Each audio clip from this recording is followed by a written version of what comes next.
있다라고 생각합니다.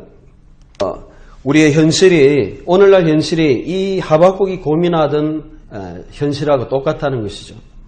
여러분, 하박국의 그 배경은 나중에 제가 말씀을 다시 드리겠지만은 거의 예레미야 시대에 좀 앞선 시대입니다. 그 시대는 7세기인데 7세기는 600년대예요. 그때 이제 선지자들이 어떤 선지자가 있었냐면 나훔, 하박국, 스바냐, 예레미야 이 4명의 선지자가 있어요. 그런데 이 시대의 그 선지자들의 공통적인 문제가 굉장히 현실이 없다는 거예요. 답이 없다는 거예요. 예레미야는 어느 정도 답이 없느냐 하면 설교를 했는데 40년 동안 설교를 했는데 한 사람도 변화가 안 일어났어요. 절망 아닙니까? 교회 사역 40년 했는데 변화가 없다. 절망이에요. 절망. 겨우 동력자 우리야 1명, 부목사, 부교육자 1명, 예? 바룩 1명. 그 사람 3명 땡그랑 그것도 부목사도 죽어버렸어요. 우리야도. 그러니까 2명 땡그랑에 남은 그 시대 절망입니다. 절망. 예레미야 시대의 그 상황을 본다면 절망이죠. 나훔 시대도 마찬가지죠. 비록 하나님이 아수르를 멸망시켜 주겠다 하지만은 지금 당장은 3, 40년 후의 일이고 지금 당장은 절망이죠. 악인이 다니면서 온 그냥 칼을 휘둘고 사람들을 다 죽이는 그러한 현실을 당하고 있어요. 하박국의 상황도 동일하죠. 하박국의 상황도 오늘 본문을 보면 1장 1절은 경고고 2절에서 4절 첫 번째 기도죠. 하나님 앞에 정말 이렇습니다. 하나님 앞에 기도하죠. 5절부터 11절까지 첫 번째 하나님 응답하십니다. 또 12절부터 17절까지 또 다시 하박국이 하나님 앞에 기도합니다. 2장 1절까지. 그리고 나서 2장 전체가 두 번째 답이에요. 그리고 3장은 또 다른 기도로도 보고 노래로도 보는데 또 다른 기도라고 볼 수 있어요. 그러니까 하박국은 어떤 면에서 3번의 기도로 내용을 읽고 있는데 말씀을 보여주고 있는데 읽어보면 정말 절망이에요.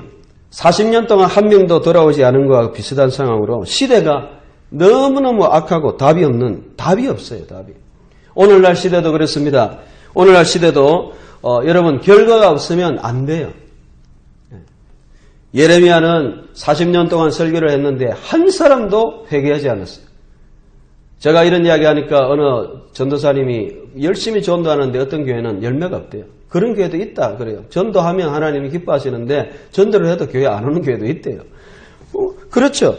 그러니까 어떤 면에서 그렇게 열심히 살아도 열매 없는 그러한 교회도 있다는 것이죠. 현실은 없지만은 답을 주는 말씀이 오늘 하박국이에요. 그래서 여러분들이 하박국, 스바냐, 이 7세기 예레미야 이 책을 보면 오늘 우리에게 답을 주는 말씀입니다. 여러분, 하박국은 바로 그러한 절망적인 상태였습니다. 여러분 1절에서 2절에서 특별히 4절 첫 번째 기도 제목이 뭡니까? 기도 제목은 하나님께서 어떻게 말씀대로 상황을 인도 안 하십니까? 그 말입니다. 첫 번째 기도는 왜 말씀대로 상황이 안 돌아갑니까? 4절에 보십시오. 율법이 해이하고 말씀이 안 지켜지고 이 회의하다 이 말은 그냥 느슨해지고 말씀대로 안 되어진다는 거죠. 공의가 시행되고 있지 않고 말씀대로 모든 것이 관점대로 되어지지 않는다는 것이죠. 오히려 악인들이 의인을 에워싸고 공의가 왜곡되고 있는 시대, 이런 시대라는 것입니다. 오늘 시대가 그렇습니다.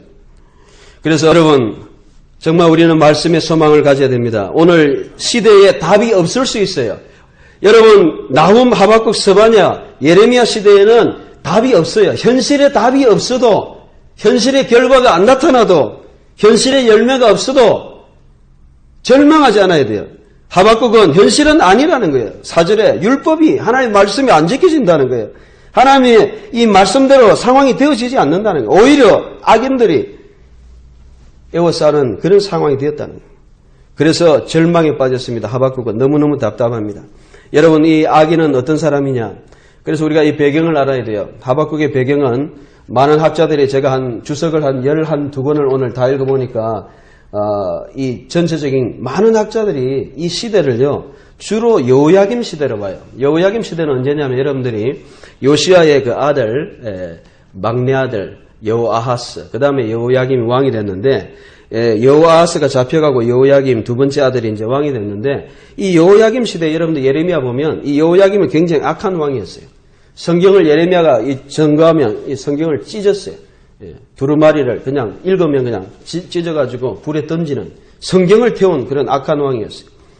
그래서 많은 학자들이 아마 그 시대가 아닌가 그렇게 봅니다. 뭐 김이보, 프리처, 칼빈, 퓰핏, 랑게 이런 사람들이 그렇게 보던데 최근에 나온 많은 연구들을 보면 그렇게 보지 않더라고요. 그래서 요야김 시대는 609년 정도에 되는데 그 훨씬 앞으로 보는 거죠. 그래서 요시야 시대로 보고 왜 요시야로 보느냐 또 그 앞으로 보느냐 그것은 5절 때문에 그래요. 5절을 한번 잘 보세요. 5절에 보면 하나님께서 놀라운 일을 행하시겠다 말씀하고 있습니다. 그리고 생전에 너희가 당한다. 그 시대에 당하고 너희가 믿지 않는다. 그런 일을 하나님 하시는데 그 일이 뭐냐면 6절에 바로 갈대아 사람. 저 갈대아 사람 누굽니까? 바벨론 사람을 일으킨다는 것입니다. 여러분 바벨론 사람이 언제 일어났느냐? 이게 이제 핵심이에요. 그래서 연대적으로 이 바벨론 사람이 일어난 것은 여러분들이 역사를 지난번에도 봤지만은 614년 정도부터 아수르를 정벌하기 시작하죠. 아술 614년, 니느웨 612년. 그러니까 612년 정도 또 전이라고 볼 수 있겠죠. 그런데 또 이 시대가 이렇게 악하다고 생각할 때 많은 사람들은 요시야가 종교개혁을 했는데 여러분 요시야가 언제 왕이 됐냐면 640년이 됐어요. 그런데 요시야 왕 18년에 그게 여러분들이 열왕기하 22장에 보면 나오는데 요시야 왕 18년에 성경책을 발견했어요. 그러니까 그것을 통해서 요시야가 종교를 개혁했어요. 그 말은 성전을 새롭게 하고 그때가 621년이에요. 그래서 최근의 연구는 요야김 시대로 안 보고 609년을 안 보고 훨씬 앞에 있는 621년 전이 아닌가. 이렇게 보는 사람들이 델리치라든지 불락이라든지 이런 학자들이 그렇게 봐요. 근데 이게 왜 중요하냐면 이 종교개혁 전에 했다는 게 가능성이 있어요. 왜냐하면 종교개혁을 하고 나서는 좀 사회가 어느 정도 개혁이 됐는데 그런데 오늘 이 4절에 율법에 회의하고 그 다음에 2절, 3절, 4절에 보면 간악과 폐역과 겁탈과 강포가 있는 이런 시대라는 것은 훨씬 그 전의 일이라고 볼 수 있어요. 그리고 심지어는 뭐 니도테, 구약 성경 주석 뭐 그런 책에서는 머나세까지 거슬러 나가는데 머나세는 훨씬 전의 왕입니다. 697년에서 640년. 그러니까 머나세까지 올라가면 어느 시대하고 똑같냐면 여러분들이 지난주에 배웠던 나훔사하고 똑같아요. 그러면 여러분들이 그런 본문의 배경하고 이 말씀하고 무슨 상관이 있느냐? 상당히 이게 중요합니다. 왜냐하면 이 만약에 1장 4절을 보세요. 이 악인이 누구냐는 거예요. 문제는 우리가 성경을 읽을 때 그냥 뭐 악인 나쁜 놈이겠지 그렇게 읽으면 전혀 말씀이 우리에게 살아있지 않죠. 이 악인이 누구냐? 그래서 이 악인을 요시야 시대로 본다면 요시야 또 그런 머나세 시대로 본다면 요야김 시대로 본다면 달라요. 요야김 시대로 본다면 악인은 요야김 왕이에요. 요야김이 아주 악한 일을 했죠. 요시야 시대로 본다면 그 백성들이에요. 종교개혁이 되기 전에.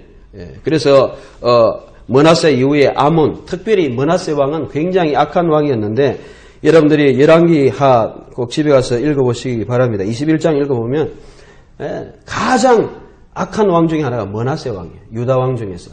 가장 저질, 독종, 시대를 망친 그런 왕이었어요. 그래서 이 머나세 시대에 나라가 그냥 엉망진창이 돼버린 거예요. 종교적으로, 영적으로. 그래서 이런 시대에 엉망이 돼버렸으니까 백성들이 타락했죠. 그래서 많은 주석가들은 4절에 이 악인들이 바로 그 시대 유대 사람들이다. 유다 사람들이다. 그렇게 보고 있습니다. 근데 아무도 제가 열 몇 권을 읽어봐도 이 악인에 대해서 아수르다 이렇게 하는 사람은 없더라고요. 근데 저는 아수르 가능성도 있겠다 그런 생각을 했어요. 왜냐하면 유다는 당연하고 하나님의 백성이었던 유다 백성들이 하나님 앞에서 악을 행하고 있을 뿐만 아니고 즉 믿는 사람들이 악을 행하는 그러한 시대 또 믿지 아니하는 그 아수르 우리가 나움을 너무 읽어보면서 도전을 받은 것처럼 완전히 그 아수르 시대에 멸망하는 이 전이거든요. 이때도. 그래서 621년 전에 한 630년대라면 그때 아직까지 아수르가 이 힘을 가지고 있는 때입니다. 그러니까 이 두 가지를 아마 고민했다. 그런 결론을 우리가 가질 수 있습니다. 다시 말씀드리면 하박국의 고민은 뭐 있느냐? 안으로는 자기 백성들이 영적으로, 사회적으로, 도덕적으로 엉망인 삶을 살았고 정말 말씀대로 사는 자는 실패하고 오늘날 교회가 말씀대로 사는 자는 안 되고 하나님의 뜻대로 사는 자는 안 되고 결과를 내야 되니까 수단과 방법대로 정식대로 경기를 안 하면 안 되는데 어찌하든지 그냥 결과 위주의 이러한 것이 되고 있다. 율법이 해이진 시대다.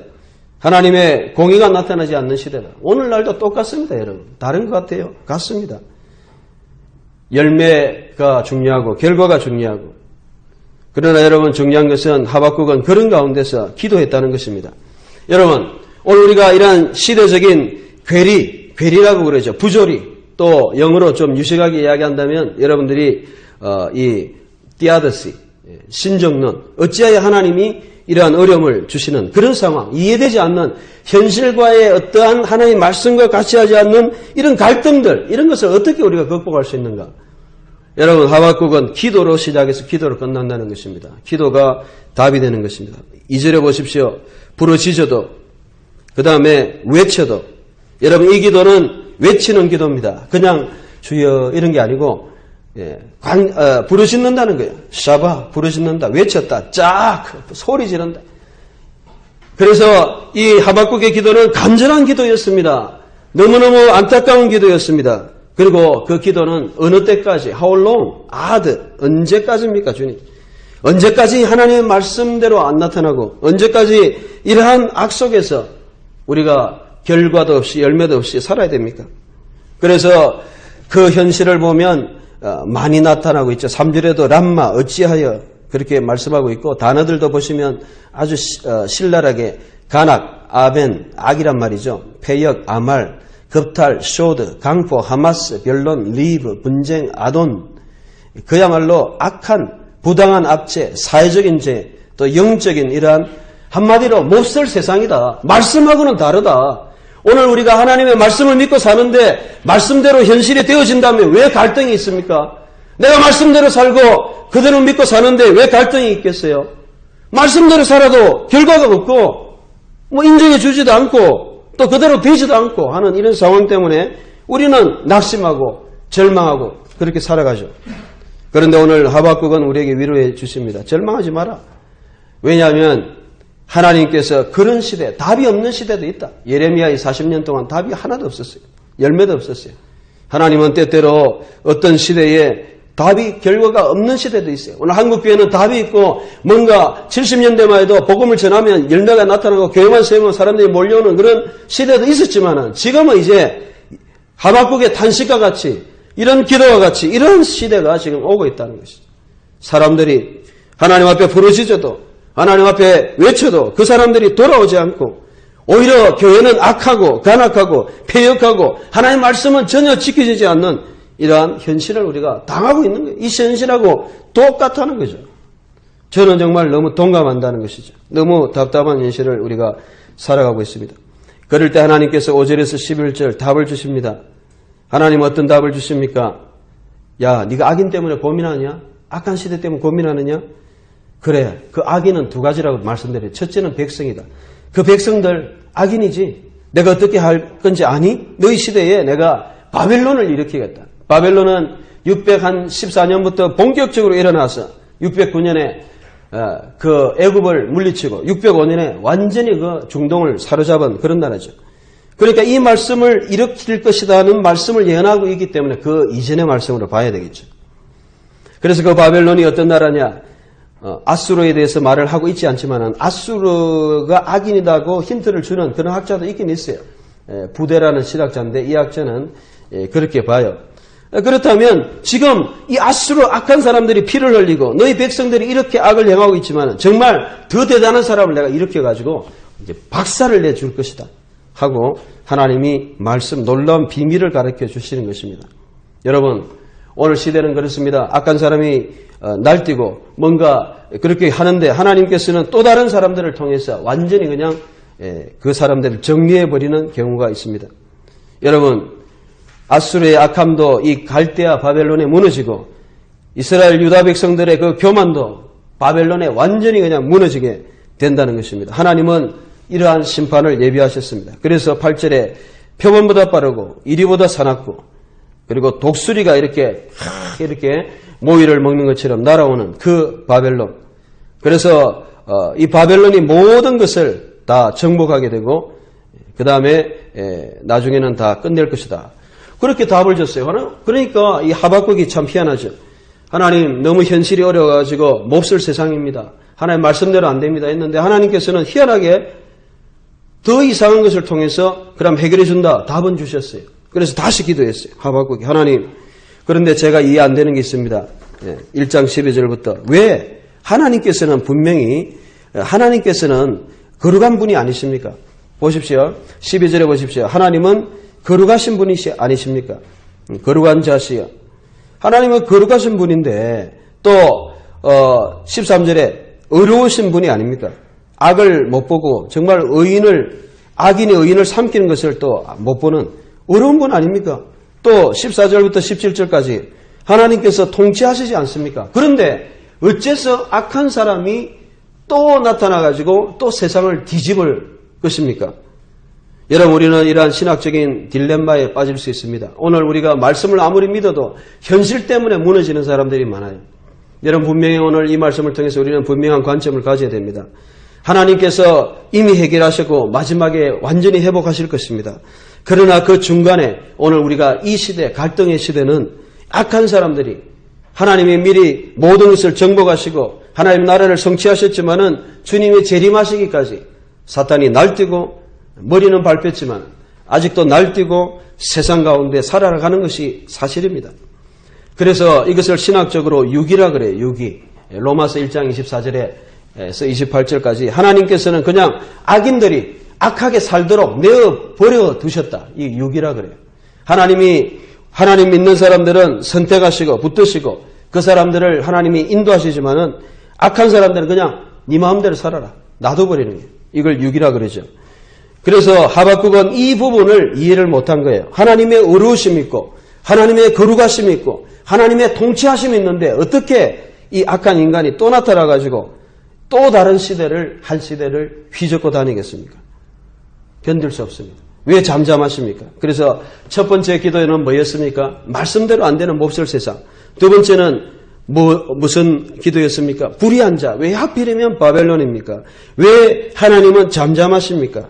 이런 말씀이죠. 그래 이것은 답은 2장에 나옵니다. 2장 전체가 그게 답이에요. 그래서 그게 답은 미리 이제 힌트를 준다면 바로 믿음, 의인은 오직 믿음으로 말미암아 산다. 세상 사람들은 교만하고 자기 잘난 맛으로 살지만은 의인, 즉 하나님의 말씀을 의지하는 자는 그 말씀 때문에 산다. 우리가 이 종말론 의식을 가지고 살아야 되는데 하나님께서 다 이루십니다. 미래에 이루세요. 그러나 우리가 그 이루어질 것을 믿고 현재 속에서 살아가는 겁니다. 그렇기 때문에 현재의 괴리와 현재의 어려움을 이길 수 있는 겁니다. 여러분들이 현재를 이길 수 없다. 현재의 어떤 고통을 이길 수 없다. 그럼 여러분의 신앙에 한번 뭔가 자문을 해봐야 돼요. 뭐 문제가 있다. 여러분 오늘 하박국은 처음부터 끝까지 기도로 시작해서 기도로 끝납니다.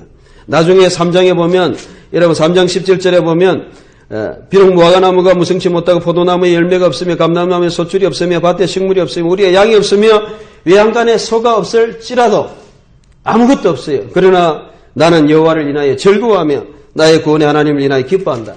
아무것도 없지만은 만족할 수 있는 이러한 현재의 이러한 기쁜 마음을 가질 수 있는 것이 누구냐?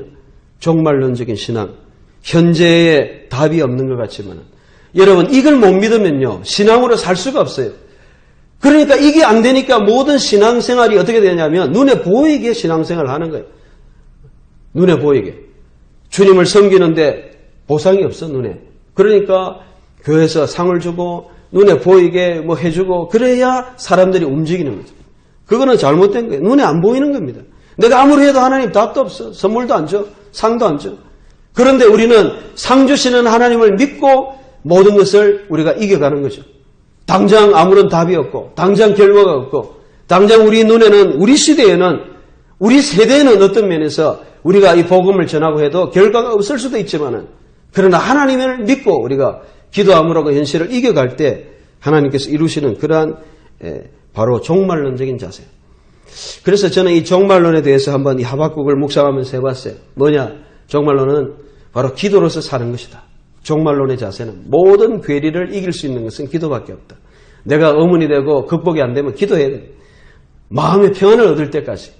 정말 하박국이 여호와를 인하여 기뻐하고 즐거워하고 기뻐할 수 있는 그런 마음의 상태, 내 마음이 현실의 절망 속에서도 기쁨이 솟아오를 수 있는 정도까지 기도하는 그 정도의 기도를 통해서, 그리고 또한 그 기도를 통해서 주신 하나님의 말씀을 통해서 그 말씀을 분명하게 믿고 나가면서 흔들리지 않는, 그것이 없으면 현실을 이길 수 없습니다.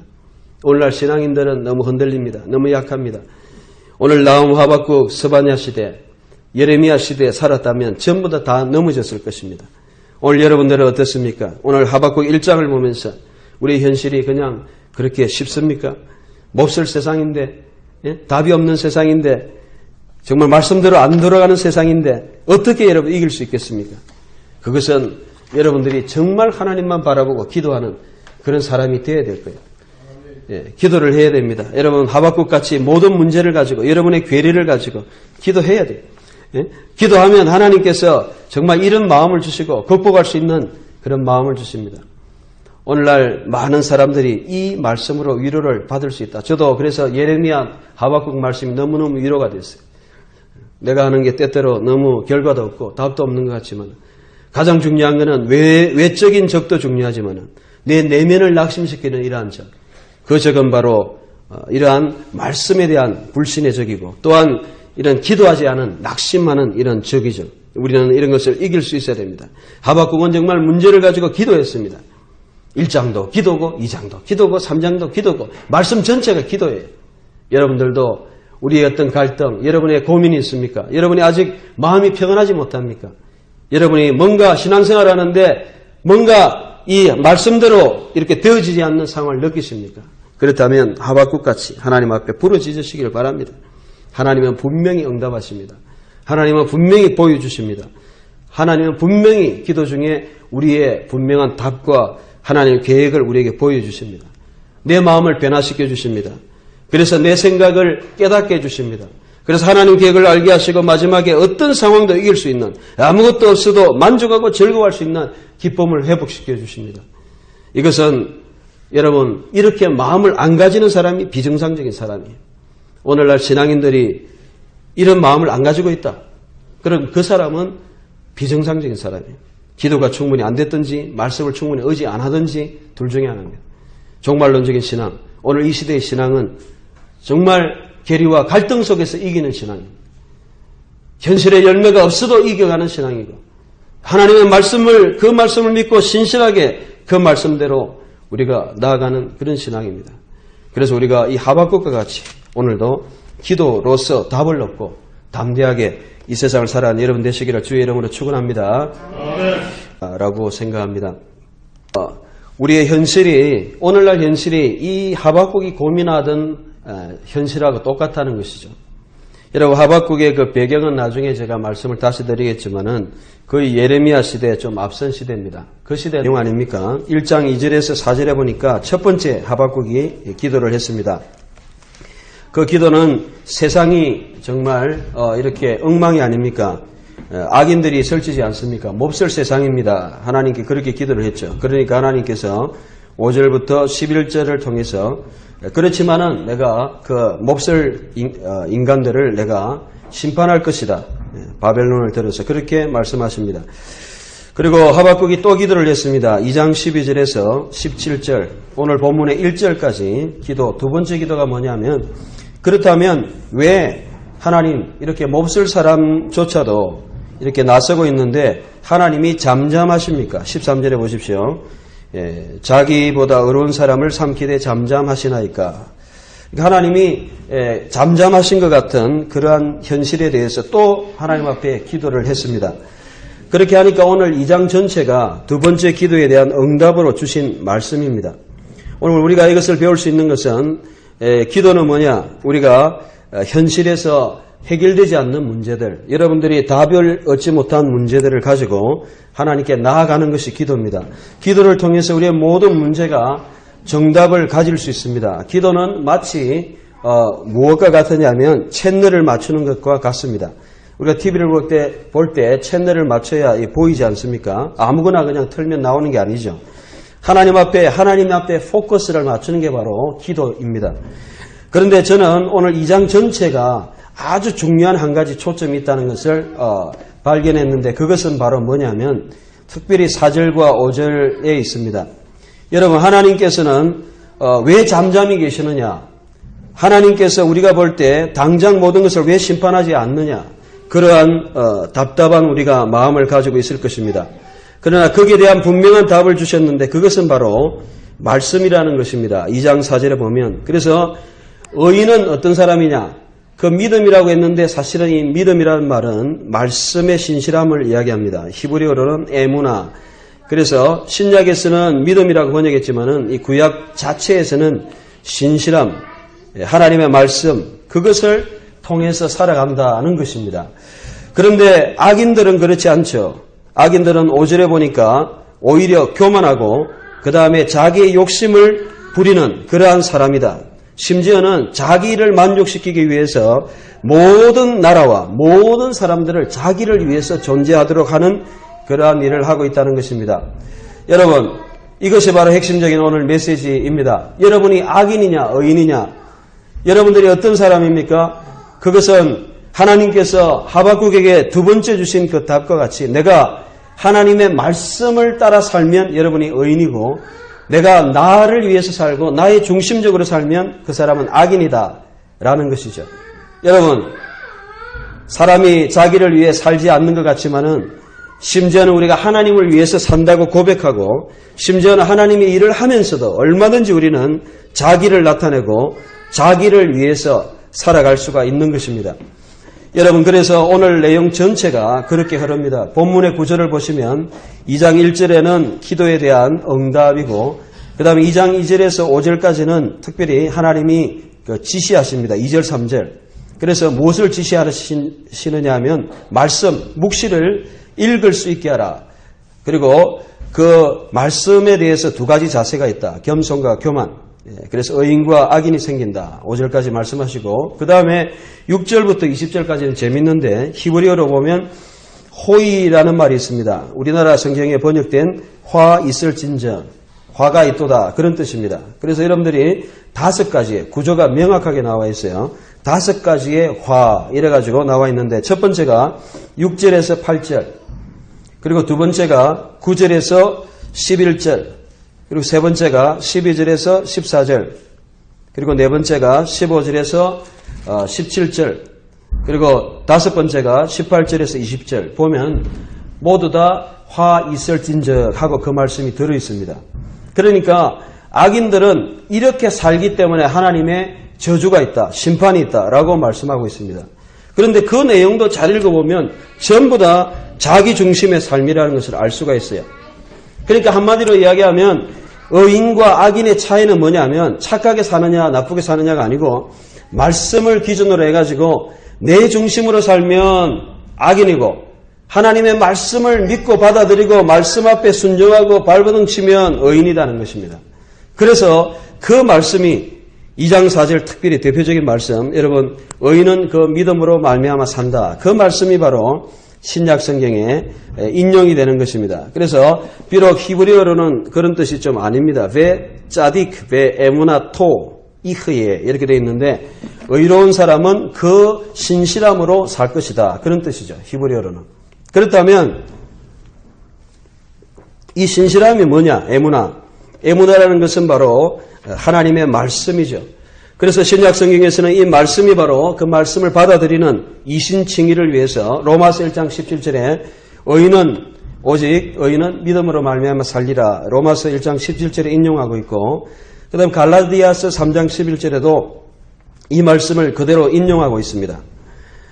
두 말씀 다 이신칭의를 이야기해요. 그러니까 우리가 의인이 되는 것은 바로 하나님의 그 말씀, 신실하신 그 말씀만 받아들이면 의인이 된다. 신약에서도 이것을 가장 종교계의 핵심적인 루터가 이 말씀을 딱 받아서 참 무릎으로 기다가 이제 더 이상 이런 고해 성사도 필요 없다고 일어서서 담대하게 종교를 개혁했던 그 말씀이 바로 로마서 1장 17절 바로 하박국의 2장 4절의 말씀이 인용된 것이죠. 그런데 한 가지 여러분들이 아셔야 될 것은 뭐냐면 히브리서 10장 38절에 보면 이 말씀이 약간 다른 용도로 적용이 됐습니다. 한번 찾아봅시다. 히브리서 10장 38절. 다 같이 한번 제가 37절 읽고 잠시 잠깐 후면 오실 이가 오시리니 지체하지 아니하시리라. 38절. 오직 나의 의는 믿음으로 말미암아 사리라. 또한 위로 올라가면 내 마음이 저를 기뻐하지 않으리라. 예, 이 말씀의 적용이 상당히 중요합니다. 신약 성경에 로마서 1장 17절, 갈라디아 3장 11절에서는 이신칭의로 적용했지만은 이 말씀은 이신칭의로 적용한 게 아닙니다. 의인은 믿음으로 말미암아 산다는 그 말은 바로 오늘 주님이 재림하실 것인데 37절에 그 주님의 재림까지 우리가 그 믿음을 끝까지 지키는 자가 바로 의인이다. 그렇게 말씀을 적용하고 있어요. 이것은 로마서하고 갈라디아서하고 초점이 달라요. 이것은 상당히 이 하박국 2장하고 비슷하다는 것입니다. 하박국 2장에서 의인, 겸손한 자, 이 의인은 누구냐면 하나님의 말씀에서 시작해서 말씀으로 끝나는 사람이 의인이라는 것입니다. 그래서 그 의인은 하나님께 받은 그 응답, 묵시의 말씀을 보고 그리고 그 묵시의 말씀이 3절의 말씀과 같이 반드시 이루어진다. 정한 때가 있다. 단지 지금 이 시대가 갈등이 있고 이 시대가 뭔가 하나님 뜻이 이루어지지 않는 것 같고 뭔가 종말이 없는 것 같지만은 반드시 이루어진다. 지체되지 않고 응한다 하는 분명한 하나님의 말씀에 대한 확신을 가지고 그것을 믿고 살아가는 사람, 그 사람이 의인이라는 것이죠. 여러분 이것은 쉬운 것이 아닙니다. 처음부터 끝까지 믿음으로 살아야 돼요. 그래서 우리는 이 말씀이 우리가 예수를 믿게 될 때에 우리가 말씀을 받아들이면 그것이 바로 우리의 구원이 됩니다. 의가 됩니다. 로마서 4장 4절에 보면 일을 하는 자에게는 그 싹을 은혜로 여기지 아니하거니와 4장 5절에 일을 아니할지라도 어렵다 하시는 이 바로 예수 그리스도를 믿는 자에게는 그 믿음을 의로 여기신다. 무슨 말입니까? 의는 철저하게 예수 그리스도의 하심을 받아들이면 의가 된다는 것이죠. 그런데 우리가 여기서 한 가지 알아야 될 것은 그 믿음에 의해서 시작해서 이제는 순종하고 하나님의 말씀대로 사는 회개와 순종의 삶을 우리가 가져야 됩니다. 왜냐하면 바로 하박국 2장은 그것을 이야기하고 있습니다. 그래서 오늘 악인들은 자기 중심적으로 살고 자기 위주로 살지만은 우리는 하나님 위주로 살아야 된다. 첫 번째 보십시오. 첫 번째로 6절에서 8절에 보세요. 거기 보면 첫 번째 화 있는 사람이 누구냐면 6절에 나오죠. 그 사람의 대표적인 하는 짓이 뭐냐? 6절 중간에 자기 소유 아닌 것을 모은다 그랬습니다. 그래서 여러분 악인들은 뭐냐면 자기를 위해서 모든 것을 한다는 것입니다. 오늘 세상 사람들이 돈을 모으고 뭔가 모으지 않습니까? 그런데 그것이 자기를 위해서 모은다. 우리가 돈을 벌 때 선교와 하나님의 나라와 복음을 위해서 열심히 벌어서 주를 위해 쓴다. 그것은 의인이고 악인은 어찌든지 내가 자기를 위해서 자기 소유를 위해서 모으는 그런 사람들이다. 그런데 그거는 자기 소유도 될 수 없다. 시편 119편 56절에 보니까 내 소유는 이것이니 주의 법들을 지킨 것이니이다. 하나님 말씀 외에는 남는 게 없습니다. 자고새가 그 알을 품어서 가지고 있지만은 그 알은 자기 새끼가 아니에요. 어리석은 자고새. 그런 비유를 많이 들지 않습니까? 오늘 많은 인간들이 자기가 뭔가 쌓아가지고 자기 것이다 이렇게 했는데 그것이 자기 것이 됩니까? 아니죠. 결코 되지 않는다. 그래서 6절에 보면 볼모 잡은 것 그리고 오히려 다른 사람들이 일어나가지고 너를 대적하고 그렇게 할 것이다.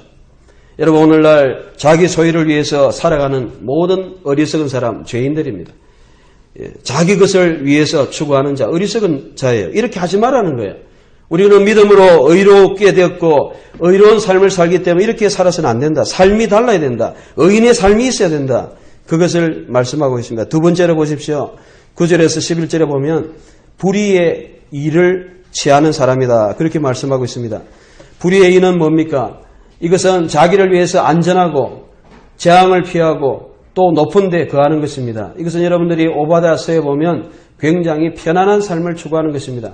아파트도 평수도 더 늘리고 그 다음에 더 좋은 집에서 살고 평안하게 많은 세상 사람들은 더 좋은 것을 추구하고 산다는 것이죠. 높은 데 깃들려 하고 그래서 어찌하든지 자기를 위해서 남을 불의를 행하든 상관없어요. 나를 위해서 어떠한 것이든지 아끼지 않아요. 나를 위해서는 돈도 막 수천만 원, 수백만 원 아깝지 않아요. 그런데 주님을 위해서는 적은 돈도 아까워요. 이것이 악인들의 삶입니다. 그런데 성경에서는 이런 사람들이 바로 악인들이고 자기를 위해서 불의의 일을 취하는 자는 화가 있다. 나중에 담에서 돌이 부러질 것이다. 그렇게 말씀하고 있습니다. 세 번째로 보십시오. 12절에서 14절에 보니까 세 번째는 불의한 짓을 하는 사람들입니다. 이 사람들의 특징도 자기를 위해서 그래요. 그런데 이 사람들도 남을 죽입니다. 빼앗습니다. 해롭게 합니다. 남이야 죽든지 말든지 피를 흘립니다. 12절에 불의로 악한 일을 행가지고 자기의 성을 건축해가고 집을 건축해갑니다. 그런데 하나님께서 이러한 것은 악인들이다. 오늘 우리는 바로 나의 것을 추구하지 않는 그것이 바로 의인의 삶이라는 것입니다. 그래서 중간에 한 방 딱 주는데 오늘 한 방 딱 주는 말씀이 2장 14절하고 20절입니다. 2장 14절 같이 한번 읽어봅시다. 시작.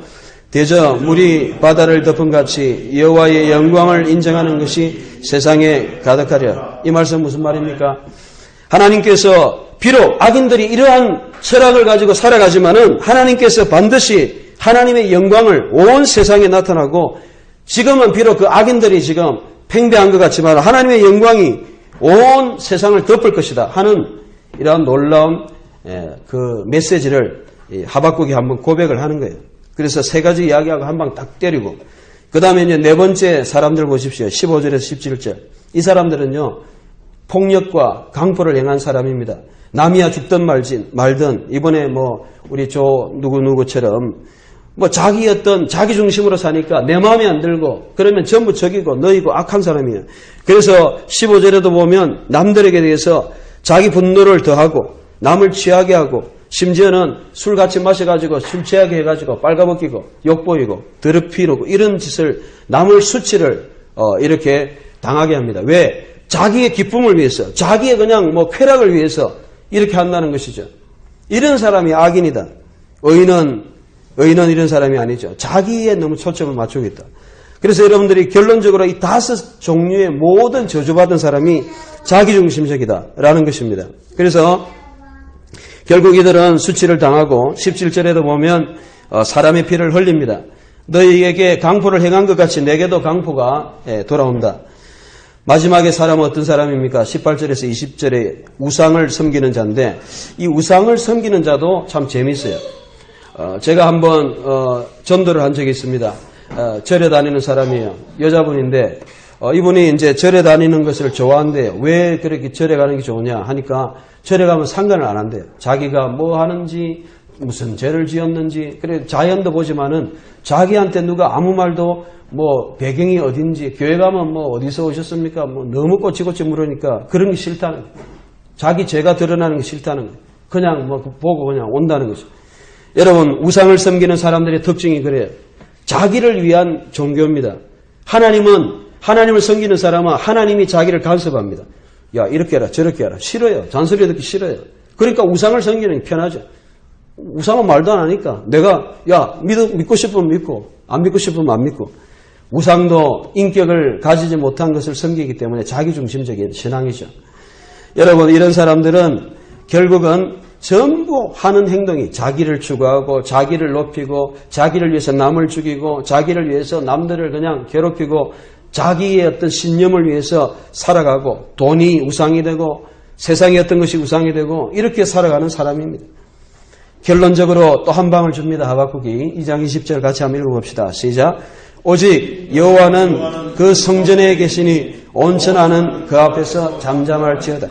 네, 여러분 하박국이 1장 13절에 하나님 왜 잠잠하십니까? 그렇게 이야기할 때 결론적으로 하나님은 그에게 응답을 주셨어요. 하나님이 내가 온 세상에 내가 편만이 있고 이 세상이 성전이기 때문에 조용하게 될 것이다. 지금은 좀 떠들지만은 좀 있으면 조용하게 될 것이다. 여러분 수업실에 학생들이 막 떠들고 있었어요. 선생님이 오셨어요. 막 떠들고 있다가 조용하겠죠.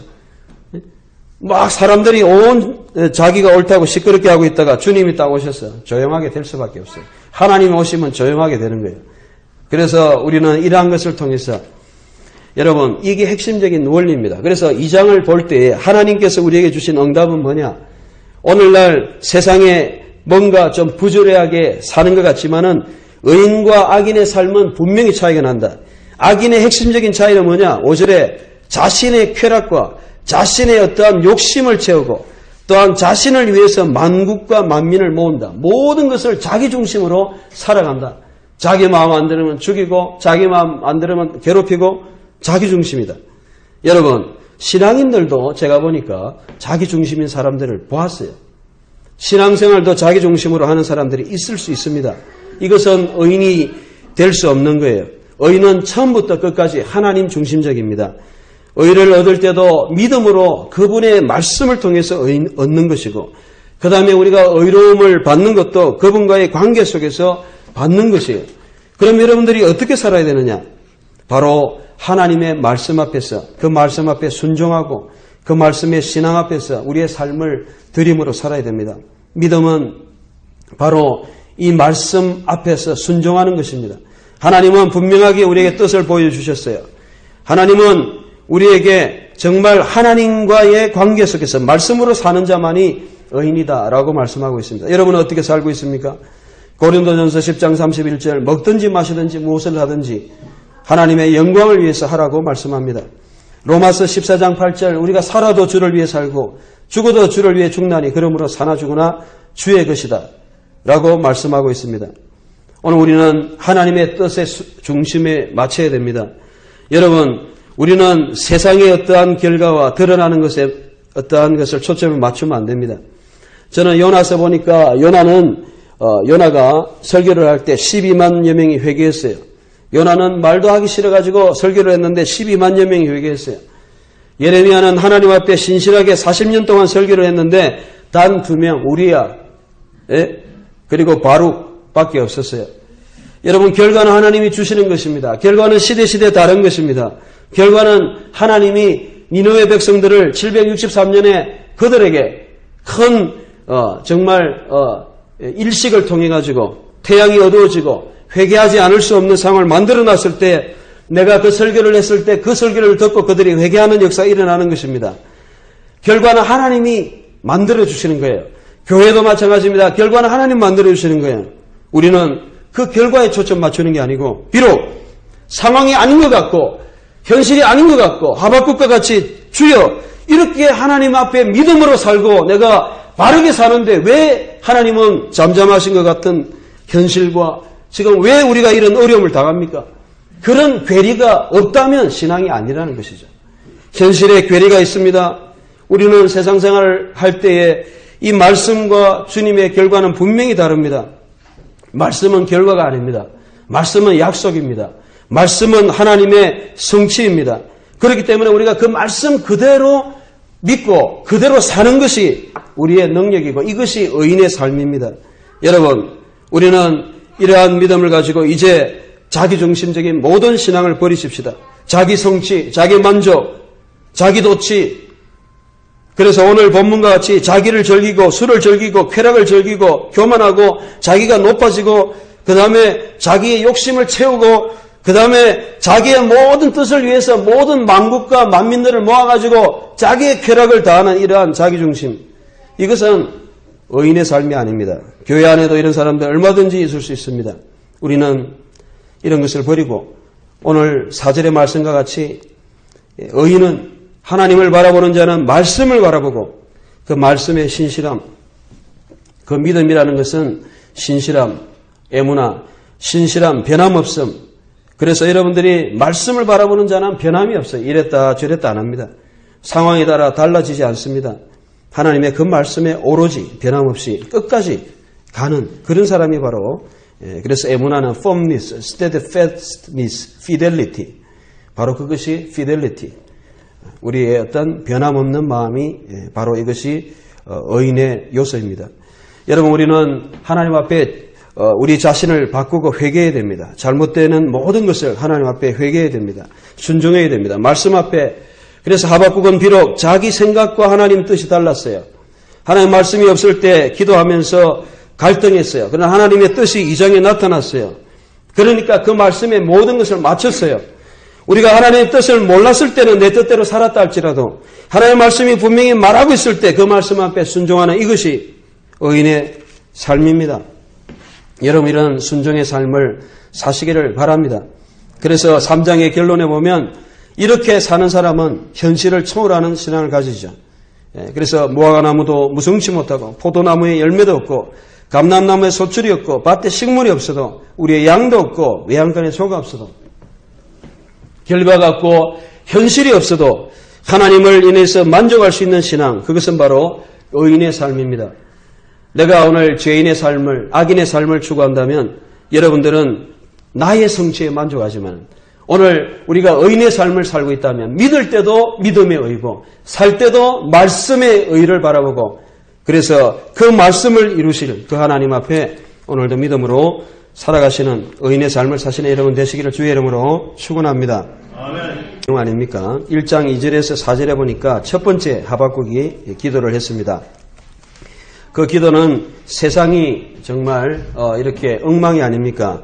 악인들이 설치지 않습니까? 몹쓸 세상입니다. 하나님께 그렇게 기도를 했 일들을 보고 1장 5절부터 하나님께서 11절까지 그 모든 악함 속에서 하나님이 악한 자를 또 악으로 심판하신다. 그래서 1장 12절부터 다시 또 기도했습니다. 두 번째 기도 2장 1절까지. 그렇게 기도하니까 지난주에 우리가 보았던 바와 같이 2장을 통해서 결국 하나님의 말씀밖에 없다. 이 말씀을 소망하고 살아야 된다. 2장 4절의 핵심적인 그러나 의인은 그 믿음으로 말미암아 살리라. 히브리어 원래 엄밀한 것은 의인은 그 신실함으로 말미암아 살리라. 그런 뜻이라 그랬죠. 하나님의 이 신실한 말씀으로 살게 된다.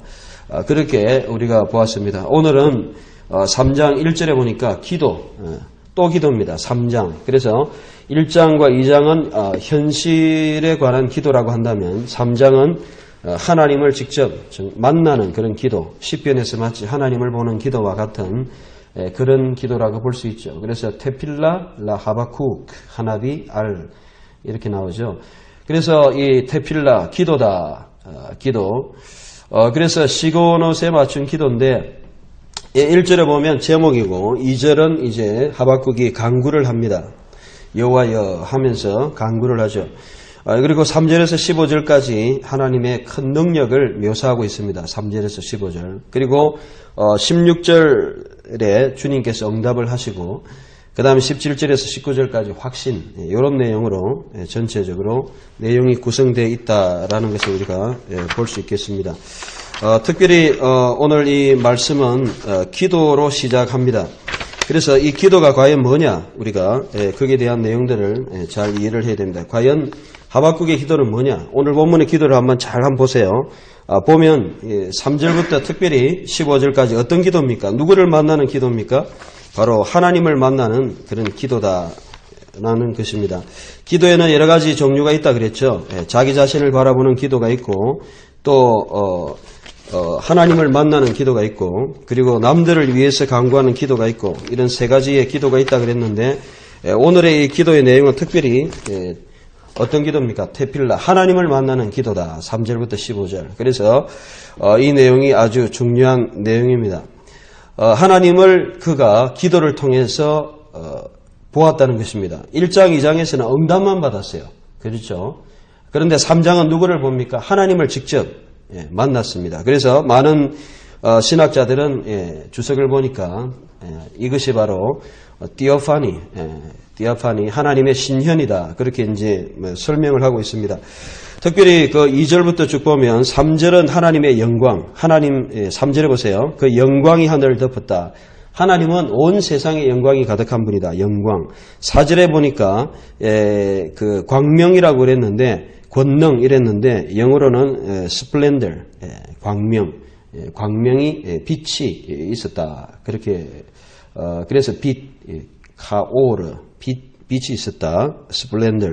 8절에 보면 주님의 그런 노여워하심, 그리고 13절에 자비하심, 구원하시려고 자비하심이 나타나고, 그 다음에 19절에 이제 주님의 은혜로움, 이런 하나님의 크심과 능력이 많이 나타나고 있다는 것이죠. 그래서 우리가 이 하나님을 한번 발견을 이제 해봐야 되죠. 그래서 우리가 이 하나님을 발견하게 될 때 우리의 생각이 완전히 변화할 수 있다는 것이죠. 오늘 본문을 보면 하박국은 완전한 변화를 경험했다. 것입니다. 우리 개역 성경에서는 약간 번역이 빠진 게 있어요. 우리나라 성경에 보면 여호와여 내가 주께 대한 소문을 듣고 그냥 놀랐다 이렇게 끝나지만은 거기에 히브리어로 뭐가 빠졌냐면 아주 큰 한 단락이 빠졌어요. 주께서 하신 일을 보고 놀랐다. 이런 것이 빠져 있어요. 그래서 야레티 아도나이 파알레카 그 말은 뭐냐면 소문을 듣고 그 다음에 하신 일을 보고 놀랐나이다 이렇게. 그래서 하나님의 어떤 소문만 있는 게 아니고 하심도 있다. 그래서 오늘 하박국은 2절이 상당히 중요한데 부흥케 하옵소서. 한번 우리 따라합시다. 이 수년 내에 부흥케 하옵소서. 지금 한국교회가 100주년 기념으로 난립니다. 그래서 부흥사들이 많이 이야기하기도 하죠. 부흥이 어디에 나타나느냐? 하박국 3장 2절에 나타나죠. 그런데 이 부흥이란 말이요. 사실은 이 하야란 말인데 이것은 회복하다, 살게 한다 이런 뜻이에요. 제가 좀 히브리어 사전을 쭉 한번 찾아보니까 특별히 그 호세아 6장 2절에 보니까 여호와께서 이틀 후에 우리를 살리시며 할 때 살린다, 하야 이 단어가 사용됐어요. 그래서 PL형 명령형인데 영어로 하면 let live 부흥하게 하소서, 살게 하소서 또는 생동감을 가지게 하소서 그런 말씀이죠. 하박국의 기도는 뭐냐? 하박국의 기도는 부흥의 기도다. 부흥. 이 시대가 부흥하게 하옵소서. 주여 이 수년 내에 아주 오래지 말고 왜 그랬느냐 하면 현실이 죽어가기 때문에 그래요. 왜 하박국이 부흥을 기도했겠느냐? 여러분 본문을 잘 보세요. 절망이잖아요. 나라가 망하잖아요. 답이 없잖아요. 지금 모든 것이 멸망하는 지금 그런 시대잖아요. 하나님의 백성이 바벨론 때문에 멸망하는 그런 시대가 아닙니까? 영적으로 완전히 그냥 망쳐지는 실제적으로 망했지만 오늘날 시대도 누가 부흥을 이야기할 수 있느냐?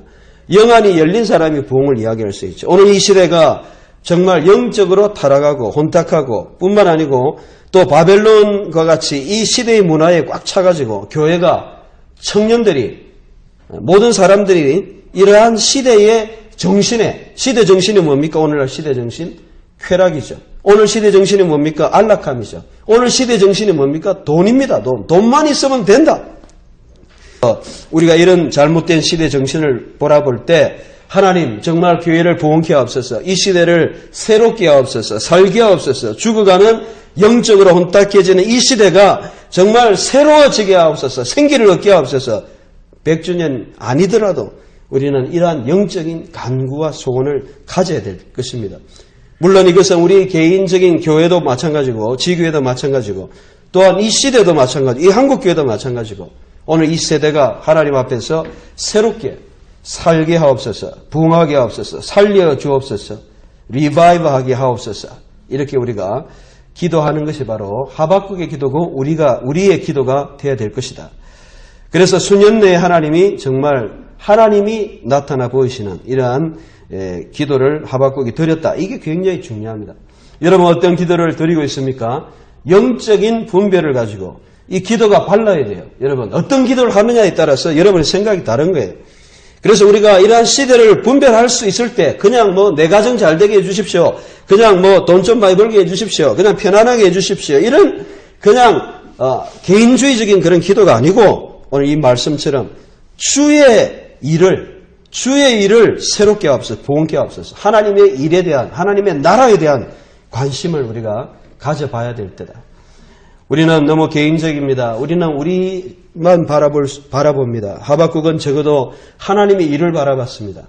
이런 시각을, 영적인 큰 시각을 우리가 가지고 회복을 바라보며 기도하는, 부흥을 기도하는 이런 하박국의 기도를 드려야 되겠다. 이게 첫 번째 말씀을 통한 소원입니다. 두 번째로 오늘 하박국의 기도를 통해서 우리가 볼 수 있는 것은 우리가 잘 아는 17절의 말씀이에요. 17절에 보니까 하박국이 이 비록은 다 걸립니다. 6번의 모든 상황과 다 걸립니다. 키라는 말은 됐더란 말도 되지만 여기서는 비록 무화과나무가 무성치 못하고 하나, 포도나무에 열매가 없으며 둘, 감람나무에 소출이 없으며 셋, 그 다음에 밭에 식물이 없으면 넷, 우리의 양이 없으면 다섯, 외양간에 소가 없을지라도 5가지, 6가지 비록 이런 상황에 다 걸리는 거예요. 그러니까 6가지의 상황에 이 완전히 그야말로 비참한 상황 속에서도 그런 상황을 경험한다 할지라도 라는 것입니다. 오늘 우리의 기도가 달라져야 됩니다. 기도가 하나님의 일을 가져야 됩니다. 관심을 가져야 됩니다. 또한 우리가 생활할 때에 어떤 외적인 나타나는 어떤 결과에 만족하는 신앙이 아니고 비록 현실은 아닐지라도 그래서 nevertheless 아닐지라도 nevertheless 로버트 슐러 목사님이 제일 많이 쓰는 말 중에 하나가 nevertheless였어요. 설교에. 우리 그리스도인들이 다른 것은 nevertheless 그럼에도 불구하고 우리가 만약에 돈이 많아서 또는 생활이 되어서 형편이 되어서 그렇게 된다면 그것은 신앙이 아닙니다. 그것은 세상의 어떠한 인과응보적인 있는 만큼 되어지는 그런 겁니다. 원인이 있으면 결과가 있는 것입니다. 그러나 신앙은 그러한 상황을 초월하지 못한다면 그건 신앙이 아니다. 오늘 우리는 내 자신을 바라봅시다. 내가 현실을 극복하지 못한다면 비록 현실이 이렇다 할지라도 비록 현실이 남들이 그렇게 한다 할지라도 비록 현실 속에서 어떠한 상황이 아닐지라도 내가 만약에 그것을 이기지 못한다면 내 신앙은 잘못된 신앙일 수 있다는 것이죠. 여러분 6가지 상황을 볼까요? 무화과나무 뭡니까? 무화과나무 먹는 거죠. 경제적인 그러한 것입니다. 무화과나무를 통해서 먹죠. 포도나무 뭐합니까? 주스도 만들어 먹고 또 과일입니다. 감람나무 올리브나무죠. 올리브나무는 뭐합니까? 올리브 기름.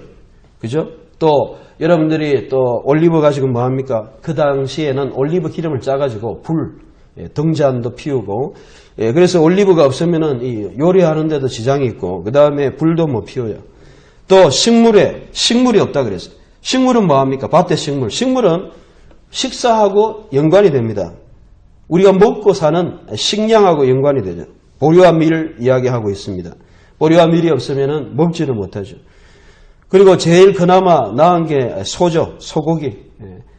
밥만 먹어도 되는데 소고기 좀 잘 먹어야 되는데 소고기가 없어도 살 수는 있는데 여러분 한번 생각해 보세요. 근본적으로 먹을 수 있는 식물 정도 여러분들이 뭐 고기는 못 먹어도 좋죠.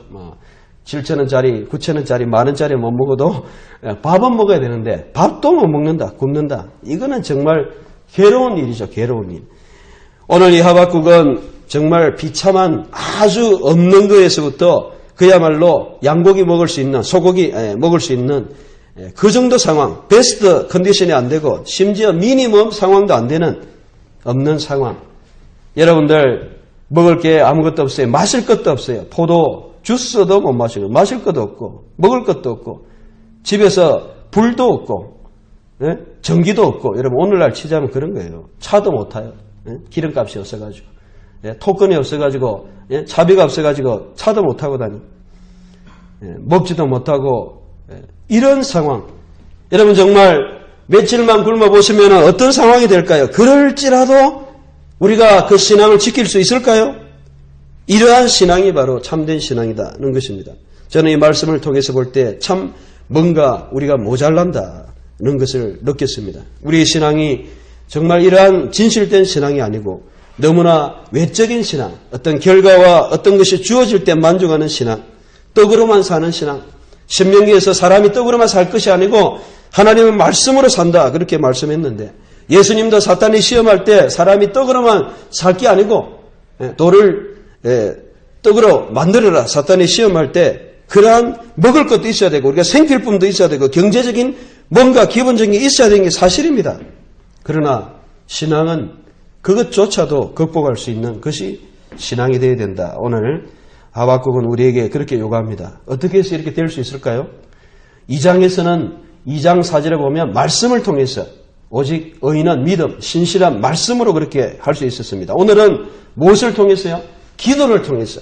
오늘 내가 이러한 영적인 만족이 없다. 내가 영적인 이러한 힘이 없다. 이것은 내가 정말 하나님을 만나는 이런 기도가 없다는 것입니다.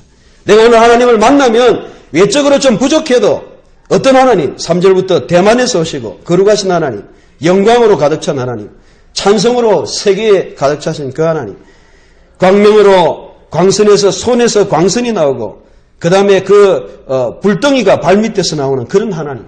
모든 것을 심판하시는 하나님. 그리고 그분은 6절에 서실 때에 땅이 흔들리고 열국이 전율하는 그야말로 하나님이 서시면 다 무너지는 하나님이 심판할 때 벌벌 떠는 그런 하나님. 그 하나님을 만났다는 것이죠.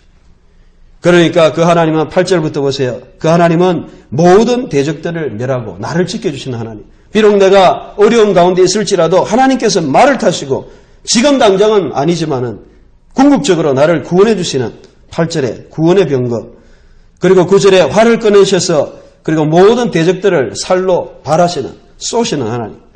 그렇기 때문에 산들도 설 수 없고 또 해와 달도 그 처소에 멈추는 온 세상이 주님 앞에 멈추는 그러한 하나님.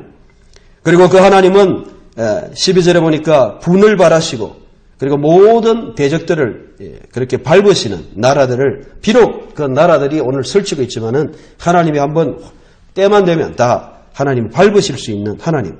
그래서 궁극적으로 13절 같이 한번 읽어봅시다. 13절 시작. 주께서 주의 백성을 구원하시려고 기름받은 자를 구원하시려고 나와사 악인의 진머리를 치시며 그 기초를 끝까지 드러내신 셀라.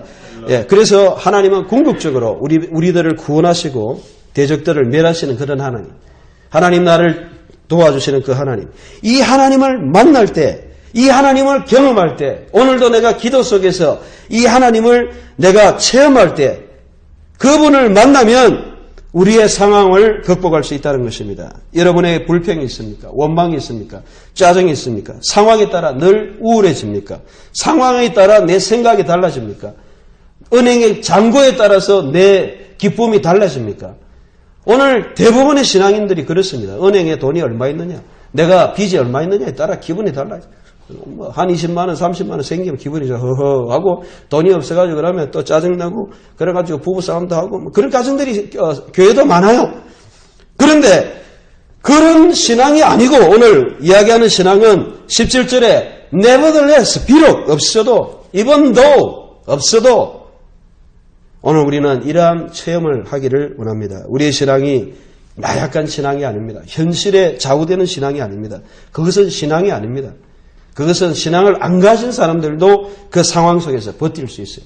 오늘 우리가 이렇게 무능하고 이렇게 약한 신앙은 이러한 주님을 진정으로 내가 기도 속에서 만나지 못하고 그 하나님을 인격적으로 내가 의지하지 못하기 때문에 우리의 믿음이 흔들리고 상황 속에서 좌우되는 것이죠. 14절 15절에 보십시오. 회리바람처럼 그렇게 나를 흩뜨려 하지만은 하나님께서 말 타시고 모든 것을 대적들을 밟으시는 그 하나님. 하박국은 이 하나님을 만나고 생각이 바뀌었습니다. 1장 2장에 불평했습니다. 여러분들이 1장에 보면 2절에 불러도 듣지 아니하시고 하나님 하면서 불평했어요. 예? 1장 12절에 하나님 왜 이러십니까 하고 잠잠하십니까 하고 두 번째 기도하면서 불평했어요. 그런데 그 하박국이 이제는 자세가 달라졌다는 거예요. 달라졌어요. 여러분 불평하십니까? 계속 현실 때문에 좌절하십니까? 그렇다면 좀 주님을 만나시길 바랍니다. 능력의 하나님, 살아계신 하나님, 모든 것을 붙들고 계신 그 주님을 인격적으로 기도 가운데 만나면 우리도 17절의 고백을 할 수 있습니다. 비록 없을지라도의 신앙. 성경에서는 몇 가지 상황이 있어요. 여러분들이 한번 볼까요? 욥기 13장 15절 한번 찾아봅시다. 성경에서는 찌라도의 신앙이 있어요. 찌라도. 예? 찌라도. 한국말로는 찌라도죠. 뭐 찌랄 해도 뭐 그런 말 같지만은 그렇게 나쁜 말은 아니고 영어로 말하면 nevertheless, even though. 욥기 13장 15절 같이 한번 같이 읽어봅시다. 시작. 그가 나를 죽이시리니 내가 소망이 없느라. 그러나 그의 앞에서 내 행위를 변백하리라. 한 번 더 읽습니다. 시작. 그가 나를 죽이시리니 내가 소망이 없느라. 그러나 그의 앞에서 내 행위를 변백하리라. 네, 이 본문은 반대로도 해석이 돼요. Even though he slays me, 그가 나를 죽이실지라도 내가 그 안에서 소망이 없노라. 로라는 말이 그 안에서라는 말로 번역해가지고 어떤 성경에서는 영어 성경에서는 반대로 번역해요. 저도 그렇게 보고 또 저를 가르쳤던 유명한 엘머 슈믹이라는 욥기 그 유명한 교수가 있는데 그분이 주석을 썼는데 거기도 보면 그렇게 번역해요. 그래서 한글 성경이 반대로 번역이 될 수 있어요. 그가 나를 죽이실지라도 even though he slays me, I will have hope in him. 업노라가 그 안에서 소망을 가지노라. 히브리어로는 그렇게 번역이 될 수가 있어요. 저도 그것을 보는데 비록 그가 나를 죽이신다 할지라도 욥기는 내가 그 안에서 소망을 가진다 하는 이러한 소망을 가졌다는 것입니다. 우리 번역은 이렇게 되어 있지만 히브리어는 그렇게 볼 수도 있어요. 그리고 비록 죽일지라도 소망을 가지는 신앙, 욥의 신앙입니다. 죽일지라도. 여러분 다니엘서 3장 18절 한번 찾아봅시다. 다니엘서 3장 18절. 다니엘서 3장 18절에 보니까 같이 한번 읽어보시죠. 다니엘 3장 18절 제가 가진 성경 1235페이지 구약성경. 같이 읽습니다. 시작. 그리 아니하실지라도 왕이여 우리가 왕의 신들을 섬기지 아니하고 왕이 세우신 금신상에게 절하지도 아니할 줄을 아옵소서. 자 따라합시다. 그리 아니하실지라도. 그 말은 뭡니까? 바로 앞에서 불에 들어가도 살리겠지만은 그리 아니하실지라도 불에서 우리가 다 죽어도 그 말이죠. 죽을지라도 그 말이죠. 여러분 성경에는 이러한 신앙이 바로 참 신앙이다 말씀하고 있습니다. 욥기는 죽일지라도 다니엘서 3장 18절은 그리 아니하실지라도 오늘 하박국은 없을지라도 찌라도의 신앙.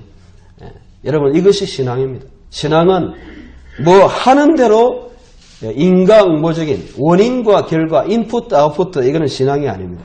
인풋가 있어도 그것을 극복할 수 있는 게 신앙. 신앙은 그런 것입니다. 그래서 우리가 이러한 하박국을 우리가 배우기를 바랍니다. 여러분들이 정말 이런 마음이 없다. 그러면 문제가 있는 것입니다. 여러분 기도가 모자라고 여러분이 하나님에 대한 확신이 부족하고 여러분의 믿음이 부족하고 여러분의 믿음이 뭔가 잘못됐다는 것입니다. 오늘 매일 여러분의 영혼의 거울입니다. 여러분의 열정의 척도예요. 제가 볼 때는 이 17절의 말씀이 저는 생각할 때 온도계와 같아요. 온도계를 딱 재보면 이 온도가 몇 도냐? 37도 5분대 돼야 되는데 36도. 이 완전 저체온 죽게 됐다는 거죠.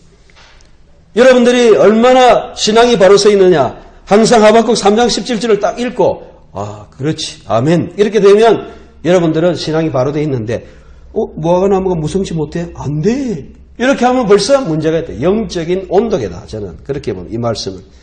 그래서 이 말씀을 읽어도 정말지라도 18절과 같은 고백이 나온다면 여러분은 정상적인 신앙이고 기도 생활이 바르고 영적으로 바로 되어 있다. 그래서 이것은 안 되는 걸 억지로 하는 믿음이 대단한 하박국이 하는 것이 아니고 누구나 이렇게 돼야 정상적이다. 저는 그렇게 생각합니다. 아멘. 정상적인 신앙이다. 정상적인. 안 되는 사람이 문제가 있다. 자, 우리 18절 같이 한번 읽어봅시다. 시작. 나는 여호와를 인하여 즐거워하며 나의 구원의 하나님을 인하여 기뻐하리로다. 없을지라도. 그래서 우리는 찌라도의 신앙이고 비록 물질이 나의 기쁨을 채우지 못해도 주님을 통해서 기뻐할 수 있는 신앙. 이것이 참 신앙이다. 성경은 우리에게 말씀하고 있습니다. 여러분, 우리가 다른 것에 기쁨을 가지고 다른 것에 주님보다는 다른 것에 기쁨을 가지고 즐거워한다면 그것은 뭔가 잘못된 신앙, 외적인 신앙이다. 우리 자신들을 이 거울을 통해서 다시 한번 신앙으로 바르게 하기를 원합니다. 저는 이 하박국을 보면서 첫 번째 이 부흥을 향한 영적인 기도, 두 번째 이 영적인 온도계, 세 번째는 찌라도, 그리고 세 번째는 19절입니다. 19절 한번 같이 읽어봅시다.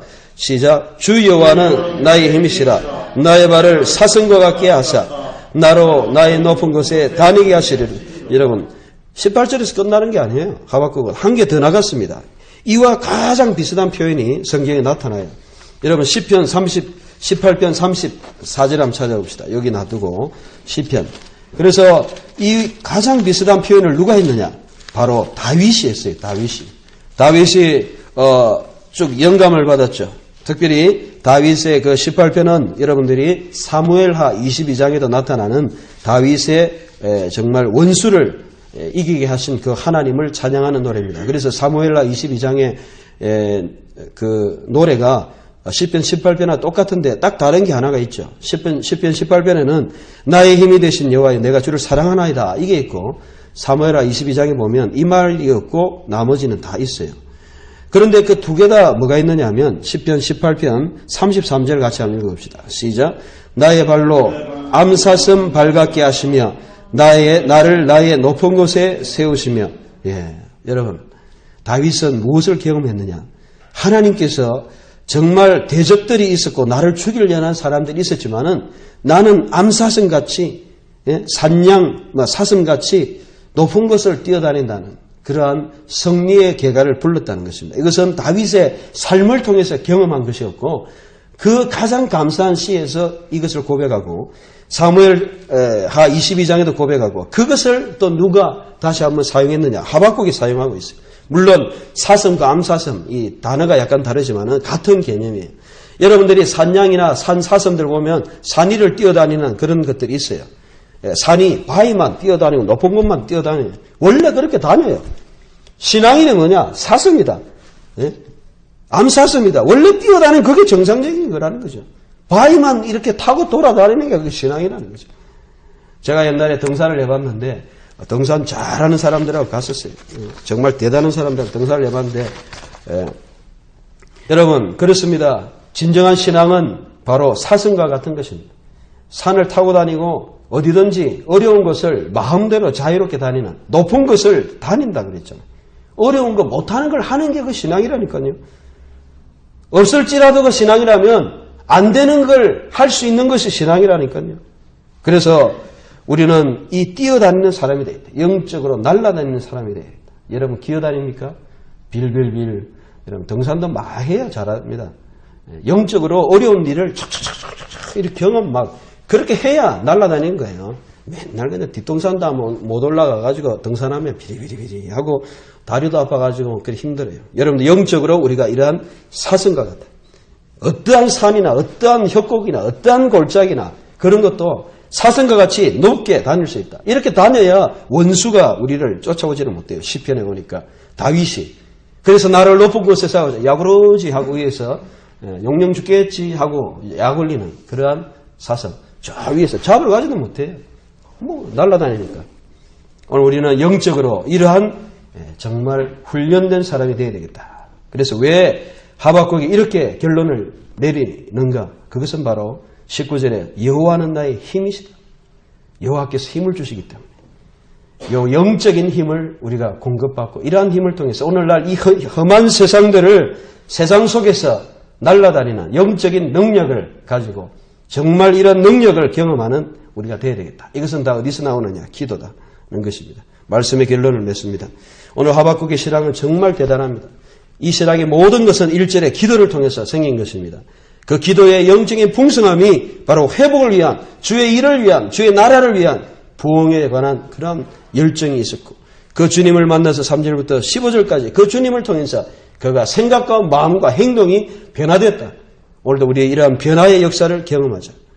그러므로 16절에 그에게는 엄청난 경험, 주님을 만난 경험, 떨리는 경험, 입술이 떨리고 하나님을 만나니까 정말 자신이 이러한 변화되는 뼈가 썩는 것 같은 정말 하나님을 만난 체험이 있었죠. 그리고 생각과 마음이 변했다. 오늘 우리에게도 하나님께서 이러한 없을지라도 그리고 사슴과 같이 날아다니는 이러한 놀라운 영적인 용사로서 기도를 통해서 능력을 경험하시는 여러분 되시기를 주의 이름으로 축원합니다. 이 시간에 한번 일들을 보고 1장 5절부터 하나님께서 11절까지 그 모든 악함 속에서 하나님이 악한 자를 또 악으로 심판하신다. 그래서 1장 12절부터 다시 또 기도했습니다. 두 번째 기도 2장 1절까지 그렇게 기도하니까 지난주에 우리가 보았던 바와 같이